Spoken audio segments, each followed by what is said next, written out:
Perform ചെയ്തിട്ടുണ്ട്. പിന്നെ ഇതിനകത്ത് സ്ത്രീകൾക്ക് ശക്തമായ പ്രാധാന്യം കൊടുത്തിട്ടുണ്ട്. ഇതിനകത്ത് എതിരായിട്ട് വന്ന ഒരു കോൺട്രവേഴ്സി ഒക്കെ ഉണ്ടായിരുന്നു. സിനിമ നല്ല ഹിറ്റായിരുന്ന സമയത്ത് എനിക്ക് തോന്നുന്നു, ഞാൻ ഇന്നലെ ഇത് കാണുമ്പോൾ ഇത്രയും നല്ല മൂവിനെ അത്രയും കോൺട്രവേഴ്സി വെച്ച് താഴ്ത്തിയിടാൻ നോക്കിയത് കൊണ്ട് തന്നെയായിരിക്കാം ജോജു ജോർജ് എന്ന അന്ന് അങ്ങനെ ഒരു ഇമോഷണലി വൾണറബിൾ സിറ്റുവേഷനിലൂടെ കടന്നുപോയതെന്ന് തോന്നുന്നു. കാരണം അതിനകത്ത് ഏറ്റവും ആവശ്യമുള്ള അല്ലെങ്കിൽ ആ സിനിമയുടെ സിറ്റുവേഷൻ ഏറ്റവും ആവശ്യപ്പെടുന്ന ഒരു സീനായിരുന്നു ഈ കോൺട്രവേഴ്സിയിൽ വന്നത്. അത് വളരെ നന്നായിട്ട്, അതായത് ആ സീന് ഏറ്റവും ഉചിതമായ രീതിയിൽ തന്നെ അത് ഷൂട്ട് ചെയ്യപ്പെട്ടിട്ടുണ്ട്. അതിനകത്ത് യാതൊരു കോൺട്രവേഴ്സിയും ഉണ്ടാക്കേണ്ട കാര്യം ഉണ്ടായിരുന്നില്ല. എനിവേസ്, ഇനി റൈഫിൾ ക്ലബിന്റെ കാര്യം എടുത്തു കഴിഞ്ഞാല് ഇതിനകത്ത് പ്രതിനായകനായിട്ട് വരുന്ന ആൾക്ക് ഭയങ്കര ശൂന്യതയാണ് നമുക്ക് ആ ഒരു സിനിമയിൽ കാണാൻ കഴിയുന്നത്. കാരണം അത്രയും പ്രകടനങ്ങളെ അവിടെ വരുന്നുള്ളൂ. അനുരാഗ് കശ്യപിനെ പോലുള്ള നടന്മാരുണ്ടായിട്ടും അതുപോലെ തന്നെ ഹനുമാൻ കൈൻഡിനെ പോലുള്ള ആളുണ്ടായിട്ടും, ഹനുമാൻ കൈൻഡ്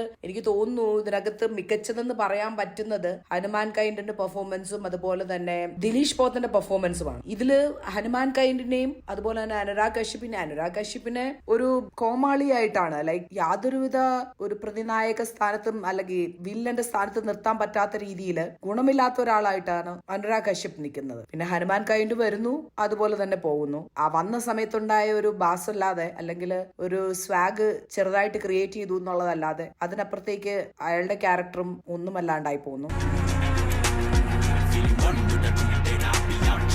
ഇവരുടെ ഒന്നും സ്വാധീനം ശരിക്കും പറഞ്ഞാൽ ശരിയായ രീതിയിൽ വിനിയോഗിച്ചിട്ടില്ല എന്നുള്ളതാണ് സത്യം. പിന്നെ നായകന്മാരെന്ന് പറയുന്ന ടീമിന്റെ ഇവരുടെ എല്ലാവരുടെയും പ്രകടനങ്ങളും, അതായത് ഇതിനകത്ത് നിൽക്കുന്ന ആൾക്കാരുടെ പ്രകടനങ്ങൾ, ഇതിന്റെ മെയിൻ ആൾക്കാരുടെ പ്രകടനങ്ങൾ പോലും വളരെ ദുർബലമായ പ്രകടനങ്ങളായിരുന്നു. പണിയിലെ പ്രതീക്ഷകൾക്ക് ഒത്ത രീതിയിലുള്ള പ്രകടനങ്ങളായിരുന്നെങ്കിൽ റൈഫിൾ ക്ലബില് ഫസ്റ്റ് ഹാഫില് ഡ്രാമ ഡയലോഗ്സും അതുപോലെ തന്നെ സെറ്റിംഗ്സും ഒക്കെ ആയിട്ട് അങ്ങനെ പോകുന്നുണ്ടെങ്കിൽ സെക്കൻഡ് ഹാഫിൽ വന്നിട്ട് കുറച്ച് വെടിപ്പടക്കം പൊട്ടുന്നു എന്നുള്ളതല്ലാതെ അതിനകത്ത് പ്രത്യേകിച്ചൊന്നും നടക്കുന്നില്ല. അതിന്റെ ക്ലൈമാക്സ് ഒരിടത്തും എത്താതെയും പോയി എന്നുള്ളതാണ് സത്യം. സംവിധാനത്തിന്റെ കാര്യം എടുക്കുകയാണെങ്കിൽ, അതായത് ഡയറക്ഷന്റെ പാർട്ട് എടുക്കുകയാണെങ്കിൽ, പണി ജോജു ജോർജിന്റെ സംവിധാനം കൃത്യമായും അതിന്റെ എല്ലാ രീതിയിലും ബെസ്റ്റ് ആയിട്ടുണ്ട്. ആക്ഷൻ രംഗങ്ങളാണെങ്കിലും ടെക്നിക്കൽ സൈഡിലൂടെ ആണെങ്കിലും എല്ലാം അതിന്റെ കഥാ പരിണാമങ്ങളിലൂടെ ഒക്കെ നമ്മളെ കടത്തിക്കൊണ്ട് പോകുന്ന പോലെ ഇത്രയും ബെസ്റ്റില് ആ സംവിധാനം അല്ലെങ്കിൽ ആ ഡയറക്ഷൻ ജോജു ജോർജിന്റെ ഫസ്റ്റ് ഫിലിം ആണെന്ന് നമുക്ക് ഒരിക്കലും തോന്നാത്ത രീതിയിൽ എടുത്തു വെച്ചിട്ടുണ്ട്. റൈഫിൾ ക്ലബിന്റെ